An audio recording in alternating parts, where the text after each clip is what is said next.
esto, Wagner, podemos comenzar hablando sobre que una de las principales razones, circunstancias que causan un poquitillo de diferencias en su hogar es cuando se habla de las reglas y de los límites en la casa, porque muchas veces no se puede llegar a un consenso, no hay negociación, o los hijos, como dice uno, se rebelan y no quieren hacer lo que les corresponde. Entonces, esta es una de las cosas que más causa división en las casas. No, totalmente, totalmente. Tal vez, Laura, a mí en lo particular, me pongo a pensar en los comentarios que todos los días escucho en la oficina, cuando tengo la oportunidad de conversar con los papás. Y hay algo que yo siempre trato de analizar con los papás, incluso cuando tengo la oportunidad de estar en alguna charla de padres. Y es esto, Laura, o sea, los papás llegan y dicen, mire, es que lo más difícil de ser papá, lo más difícil de ser mamá, es que le hagan caso a uno.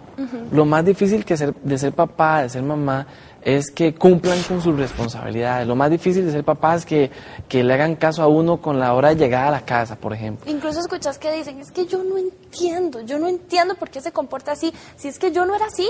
Sí, uno no era así, uno lo hacía diferente, sí, pero ¿verdad? eso es lo que yo quiero rescatar para empezar, tal vez planteando eso, Laura. Si bien es cierto, esas cosas son difíciles, realmente eso no es lo más difícil de ser papá, de ser mamá.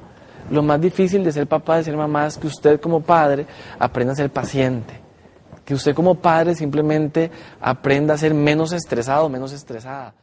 El punto es, Laura, que hay tres elementos, y es muy importante mencionarlo. Los límites son fuente de crisis, dos, la brecha generacional, y tres, que es lo que vamos a hablar hoy, que son las actitudes de los hijos. Y hay 7 actitudes que hoy queremos hablar con los papás, con las mamás, para que simplemente, pues, cuando aparezcan esas actitudes, tenga algunas habilidades y algunas herramientas para enfrentar eso. La primera actitud, que yo sí considero que es una de las actitudes más complicadas en los hijos hoy y en las hijas hoy, es simplemente no agradecer lo que se les provee.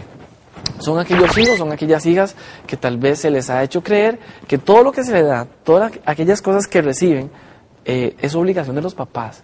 Y es increíble cómo uno muchas veces ve a hijos que incluso la mamá llega enferma, le sirve a la mesa y ni siquiera pueden decir gracias. Bueno, lamentablemente yo creo que esto a los papás hay que ponerlos a pensar en este sentido, y es en recordarle a usted como papá, como mamá, que cuando usted cae en el error de darle todo a sus hijos, de que sus hijos nunca se esfuerce, nunca se sacrifique, es muy probable, súper probable, que su hijo aprenda a ser una persona mal agradecida. La segunda actitud complicada de los hijos, Laura, que usted la ve todos los días, es la actitud de descalificar el